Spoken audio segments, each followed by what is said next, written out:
সামান্য বিচার কথা আমাদের সামনে উপস্থিত করছেন আমাদের ছোট বড় ফাদার ভিনসেন্ট লোবো মহোদয়। আমি ওনাকে আহ্বান করছি।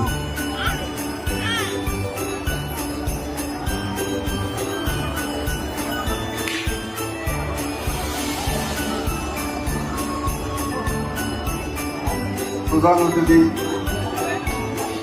আমাদের প্রিয় এমএলএ সঞ্জয় হাজরা, আমাদের পৌরপিতা সোহেল খান